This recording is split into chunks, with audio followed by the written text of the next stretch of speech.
Hi Libra and Libra Rising, this is your March 2017 forecast.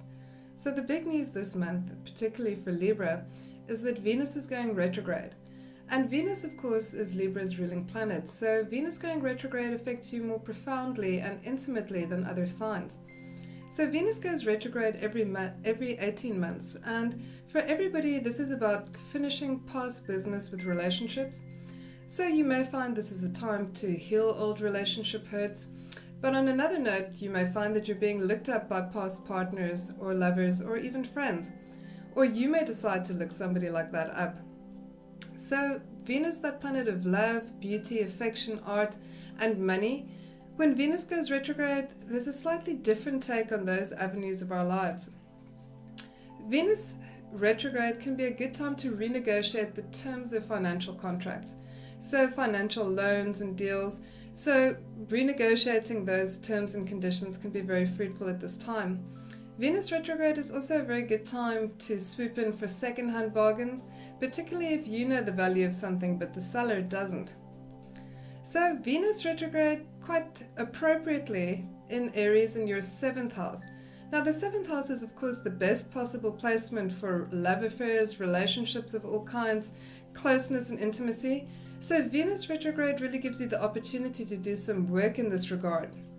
So you'll be wanting to look at the give and take within relationships, and you'll be working and striving for peace and harmony within your relationships. Now ironically, because you're striving for these things, sometimes this is when conflicts come up, but it's a very productive time to resolve these things. So Venus retrograde, you may see within partnerships some sacrifices have to be made. It will really shake up any complacency within close relationships. And for those of you who are dating, Venus retrograde, you don't want to take things at face value. People aren't always what they seem. Conversely, you can make a snap judgment and decide that you're not going to waste your time. But just be aware that, like I said, that appearances aren't always what they seem. With Venus retrograde in the 7th house, you really want to express love, affection, and care for partners or people that you're close to, so don't hold back. So this is the time to make those declarations of love. So let's look at the other placements this month. Until the 20th of March, we've got the Sun in your 6th house. Now the 6th house is the house of work and service and health and hygiene. So when the Sun is in the 6th house, particularly as Mercury is going to be in the 6th house with the Sun until the 14th, this is really going to put the emphasis on good service. Mercury in particular is going to be really concerned with good techniques and refining work techniques, so it's going to be all about effort and planning and precision and execution. So with the Sun and Mercury in the 6th, good service, taking pride in the work that you do. You're also going to strive to make improvements to your regular routines. With Mercury here, there's a lot more attention to detail, particularly with regards to health, diet and exercise regimes. And like I said, care and precision in executing these details. So the Sun in the 6th, all about managing duties and responsibilities, and Mercury refining the techniques that help you execute these things. So from the 20th of March, the Sun goes into your 7th house, and of course we'll be joining retrograde Venus there. And Venus, of course, will be retrograde until the 15th of April. So with the Sun in the 7th and Venus retrograde here, the emphasis is really on partnerships, all important one-on-one relationships. If you consult, this is going to be a very important time, or busy time rather, for consulting, particularly because Mercury will be moving into the 7th house as well. So this is going to stimulate all kinds of discussions. So it's a good time to speak about issues or resolve conflicts that come up. And it's likely that they will.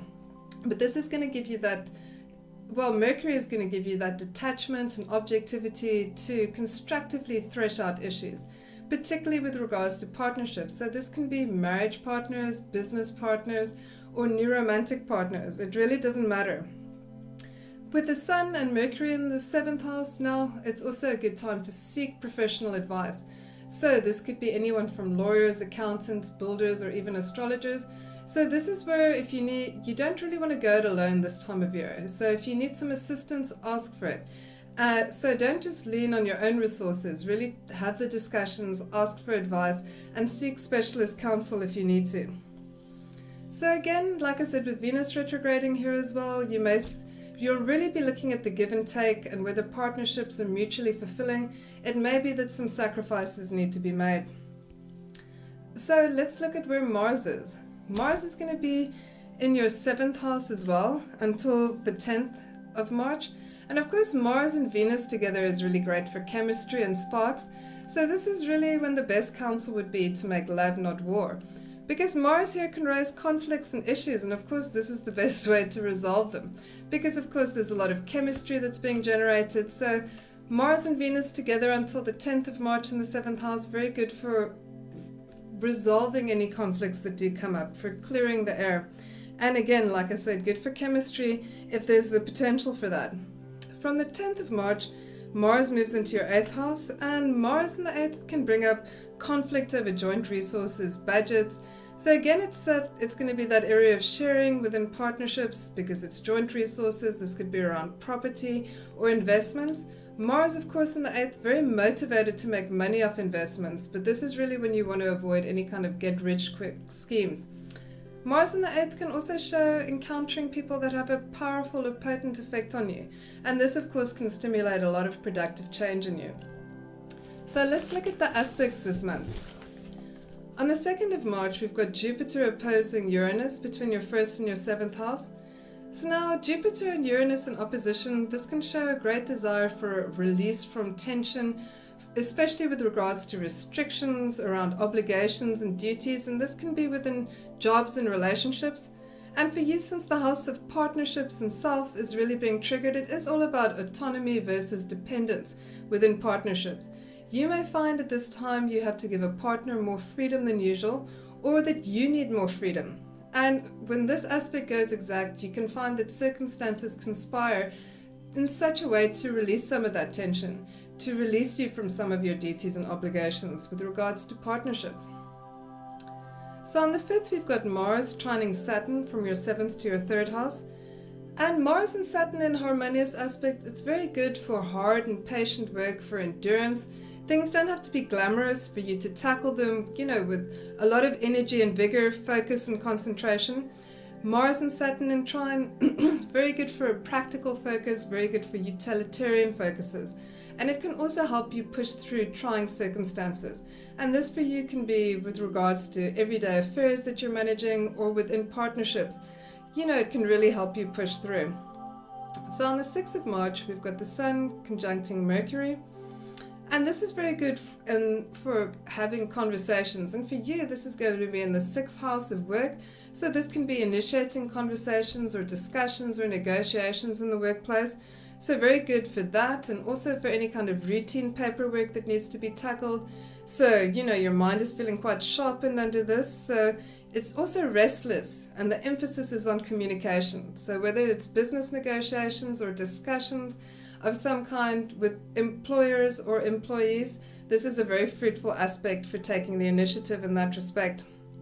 So Mercury and the Sun still conjunct are going to sextile Pluto between the 6th and the 4th house, and this is going to be very good for resolving or reforming or restructuring or reorganizing within the workplace and also within the home. So if there are things that need to be sorted out, these are the aspects that can really help you tackle them. Here there's a real probing for truth, wanting to get to the bottom of things, mystery solving, puzzle solving, so really a refreshing perspective. So the full moon this month is going to be in your 12th house. So when the moon is full in the 12th house, it can often show 2 weeks of a lot of busyness leading up to the full moon. So with the full moon in the 12th house, sometimes there's an overwhelming need to be alone. Because it opposes the 6th house, it can also show work or something with regards to health coming to a culmination. But generally speaking, it's time when you want to ground, have some me time, some downtime. Secret or private matters can also come up with the full moon in the 12th house. So this could be the time to look at secret or hidden things. But in general, it's also a good time to flush out things that aren't working in your life anymore. So a good time for a kind of spiritual or physical detox. On the 17th, we've got the Sun squaring Saturn from the 6th to the 3rd house. Now this can be a difficult aspect, and for you particularly with the 6th house involved, this can be in the workplace. So it could be clashes with employees or employers. or problems or difficulties with these parties. With this kind of challenging aspect between the Sun and Saturn, there can be too much duty, too much obligation, but conversely low energy for these things, so feeling a bit wilted. But like I said, luckily it's a short aspect, so just push through. On the 18th, Mercury conjuncts retrograde Venus in your 7th house. And of course, these two planets together are very good for declarations of love. You're able to articulate your feelings with great sensitivity. It also favors financial and business dealings. So in the 7th house of partnerships, this is really the time when you want to give voice to those words of love. On the 24th, we've got Mercury opposing Jupiter between your 7th and your 1st house. Now, Mercury and Jupiter in opposition can still be a very constructive aspect for business negotiations, discussions, generally speaking. Mercury and Jupiter working together, always very good for seeing the big picture, the sum of all the parts. But conversely, there's a sort of sloppiness with attention to detail, but with a bit of focus and diligence, you can work with more accuracy and make this a very fruitful and productive aspect for business negotiations or discussions with partners. On the 25th, the Sun conjuncts Venus in the 7th house. And when the Sun and Venus come together in Venus's retrograde cycle, it can be a moment of relationship epiphany. So kind of an aha moment, if you will. So you can have some clarity and some insight into relationship issues. This is very good for self-expression and creativity through relationships. And like I said, for kind of lucid thinking, aha moments, and clarity with relationship and trust issues. So the new moon will be in Aries in your 7th house, and this is really a loaded new moon. You've got the Sun and the Moon, and also Venus and Mercury and Uranus all in Aries, so going to be quite punchy. And for you, it's in an angular house, the 7th, and of course this is that house of relationships, significant one-on-one partners. So this is all about sharing and diplomacy within partnerships, and really you may find that negotiation is necessary. But so this is all about, new moons are also always about initiative energy, so taking action. And for you, this is going to be around constructive goals within partnerships. And this, of course, can be business partners as well. So if it's a romantic partnership, you may find a new moon in the 7th makes you want to make something public, so make something known. So generally speaking, goals and initiatives around partnerships are going to be the energy running for the next 2 weeks from the 28th on. So the month concludes with Jupiter square Pluto from your 1st to your 4th house. This is quite a potent aspect of 2017. It can show real ambition, striving for power, you're looking for success and recognition, or just changes. And for you, this can be around your personal identity, how you project in the world, and also around home, family, rootedness and connection, wanting to make a difference there, wanting to be established. So projects for reform and rebuilding can also be good, and for you this can be around home or property affairs.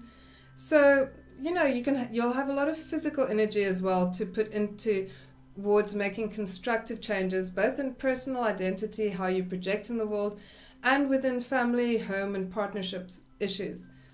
If you've enjoyed this forecast, please like and subscribe, and thanks so much for listening.